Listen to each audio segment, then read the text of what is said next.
nanti ulama akan berbeda pendapat. Nanti lain lagi di hadis. Salah satu istilah-istilah itu nanti akan jadi perdebatan. Salah satunya yang pernah saya jelaskan di masjid ini, dan masjid ini tidak ada tanggung jawab terhadap yang saya jelaskan.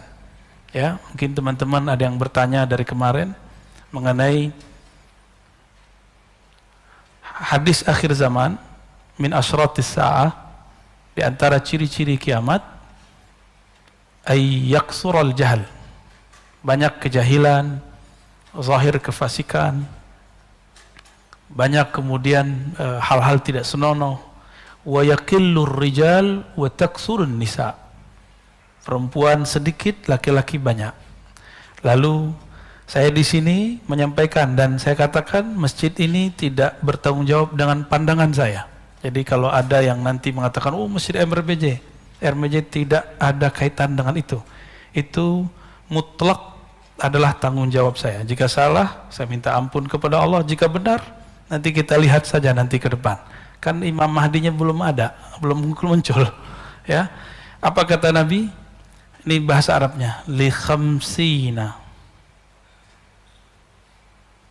Ini kurang, geriginya kurang satu.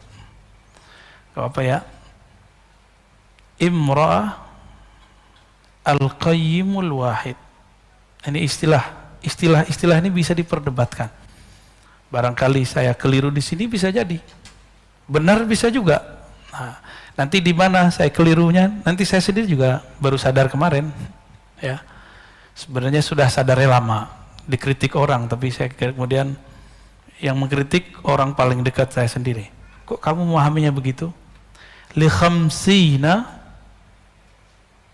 terhadap 50 perempuan, imra'atan, al-qayyimu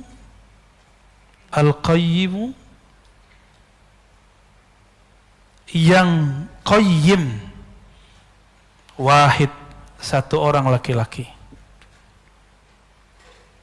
Ini saya karena menjelaskan di sini, saya wajib menjelaskan kembali, ya, biar masjid ini tidak ada kaitannya dengan pemahaman ini. Termasuk saya ngajar di semester sebelumnya, masih sempat ngajar di Ma'had Darus Sunnah, dan ma'had saya tidak ada kaitannya dengan pemahaman saya ini. Jadi tolong nanti jangan disalah-salahkan pesantren saya, tempat saya ngajar, ya, tempat guru saya dulu mengajari saya. Taib, al-qayyim, ini yang jadi perdebatan, benar nggak?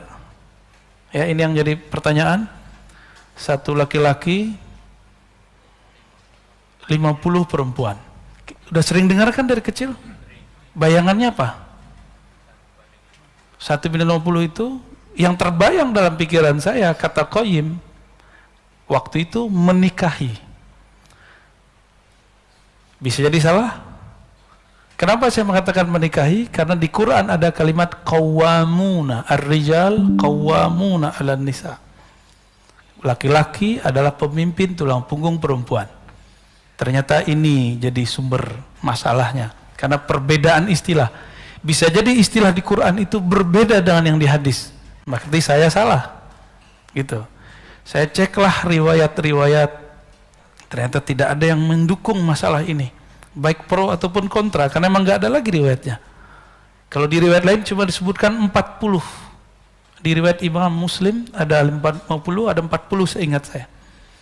Kalimat 50 dan 40 dalam bahasa Arab itu disebut lit taktsir, menunjukkan banyak, nggak mesti 50. Bisa saja cuma 10 disebutnya, bisa di 9. Karena kalau 9 dalam mazhab Daud al-Zahiri masih diperkenankan. Tapi itu bukan mazhab yang mu'tabar. Mazhab saya sampai sekarang masih mazhab Syafi'i. Dan saya tidak mau melanggar ijma. Ya. Ada yang bertanya, apakah antum melanggar ijma? Tidak. Terus kenapa ngomong begitu? Mana ada dalilnya kemudian membolehkan menikahi, menghalalkan nikah 50? Dalam pemahaman saya, kalimat ini adalah izin Rasulullah untuk menikahi 50. Itu pemahaman saya yang basic. Tapi ternyata tidak semua orang memahami hal itu. Karena kata qayyim di dalam istilah bahasa Arab, mayyakumu ala umurihinna, yang mengurusi urusan perempuan, makannya, minumnya. Tapi kan perempuan juga ada urusan biologis. Supaya halal, maka saya memahaminya waktu itu di sini dihalalkan Allah. Dan inilah hadis yang menghalalkannya. Jadi bukan sekedar pemahaman bahwa nanti ada imam kemudian berijtihad membolehkan, enggak, tapi karena hadis ini. Tapi ternyata tidak semua orang berkenan. Bahkan Imam Ibnu Hajar Al-Asqalani mengatakan ini mustahil. Bagi Imam Ibnu Hajar Al-Asqalani, beliau juga hafiz dan qadil qudat. Maka saya katakan, teman-teman, karena ini tidak disepakati oleh siapapun, ya, maka saya mohon maaf sudah membuat antum salah faham, dan saya mencabut pemahaman itu, dan saya merevisi bahwa saya tawakuf dengan makna hadis ini, bahwa maknanya belum tentu menghalalkan 50 perempuan. Oke, clear? Ya. Tapi mungkin nggak satu laki-laki menikahi 4 perempuan, lalu dia karena masa perang, nanti kan setelah perang laki-laki banyak yang meninggal, maka 4 istri yang sah, selebihnya budak. Mungkin? Sangat mungkin itu terjadi kembali, karena perbudakan baru habis 100 tahun yang lalu. Ya, di daerah Sulawesi dulu masih ada perbudakan 100 tahun yang lalu. Ya, di Amerika baru dihapus, sedangkan Nabi sudah bertahap menghapusnya dengan cara kafarah. Ya, jadi tolong teman-teman, ini cuma perbedaan penafsiran ayat dan hadis. Jadi tolong jangan diperpanjang dan jangan bawa-bawa MRBJ. Ya, pengurusnya tidak ada masalah di situ, dan jangan bawa-bawa guru saya Kiai Haji Ali Mustafa Yaqub Allah yarham, dan pesantren tempat saya belajar, pesantren khusus hadis Darussunnah. Ya, itu urusan saya dan saya sudah merevisinya malah pagi ini. Ya, Allahumma sholli ala Sayyidina Muhammad.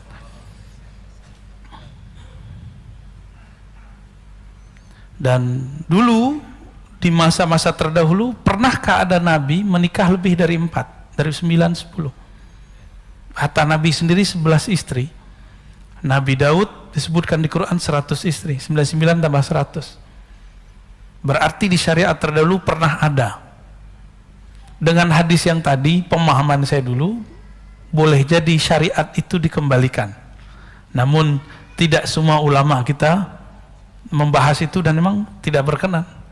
Ya, clear ya. Jadi nggak usah banyak simpang siur lagi, dan silakan antum sampaikan ke teman-teman yang mungkin mempertanyakan ini. Ini persoalan memahami teks. Siapa tahu satu lafaz di Quran berbeda makna dengan lafaz di hadis. Apalagi zaman ini.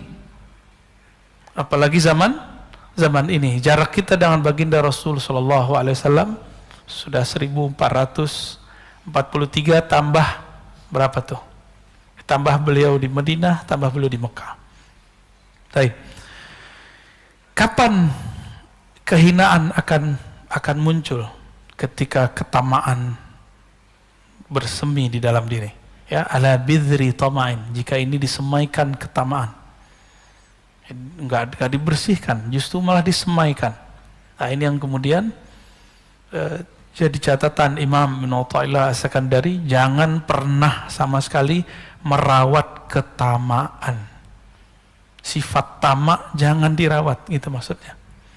Tamak itu sifat dari hewan ternak.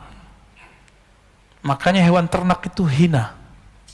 Tapi sehina-hinanya hewan ternak seperti babi. Babi tidak pernah mengingkari takdirnya ketika dia tidur di kotorannya sendiri. Pernah nggak babi mengingkari takdirnya?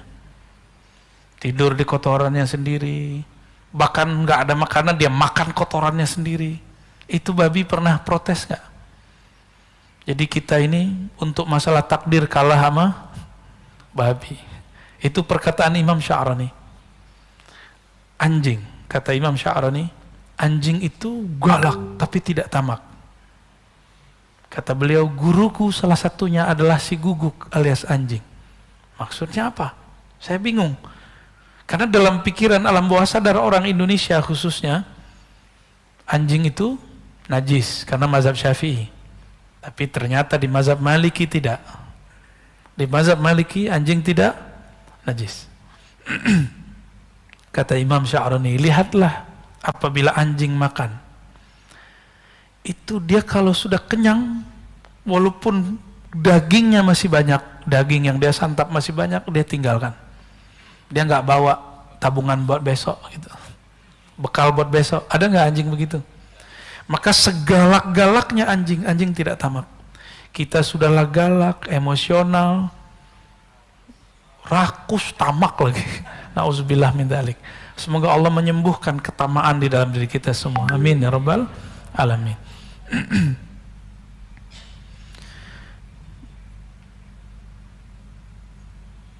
Kita masuk ke 61 ya.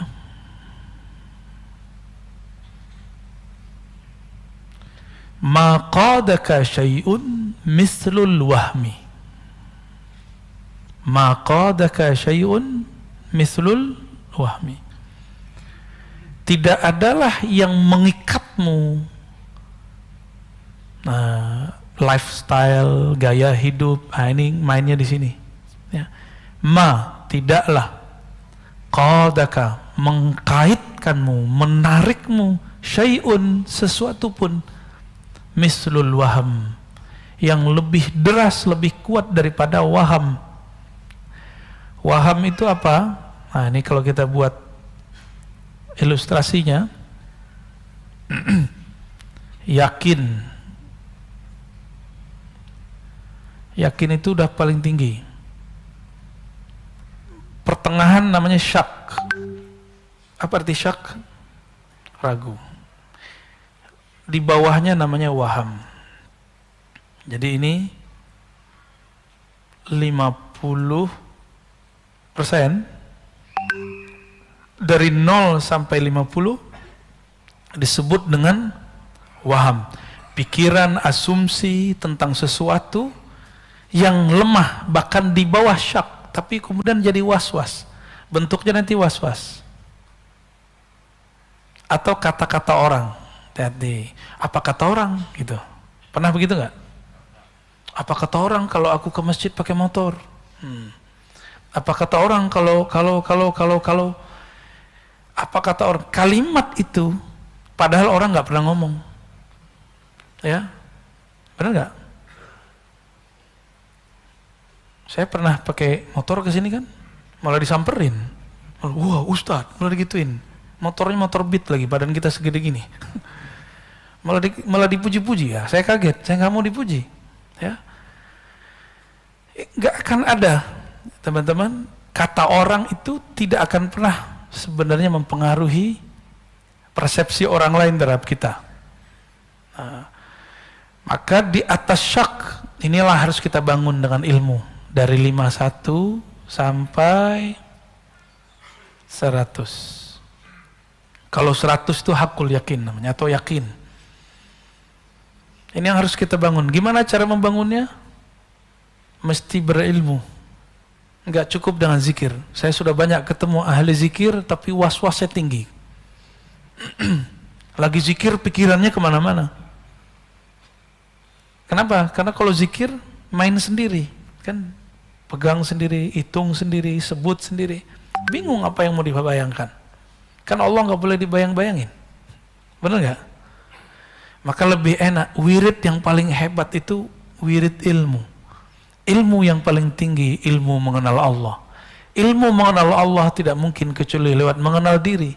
Diri yang paling hakiki namanya ruh. Itu sebabnya kajian hikam nanti ujungnya ma'rifatur ruh. Kenal ruh, kenal yang meniupkan ruh, Allah Subhanahu wa ta'ala. Ya.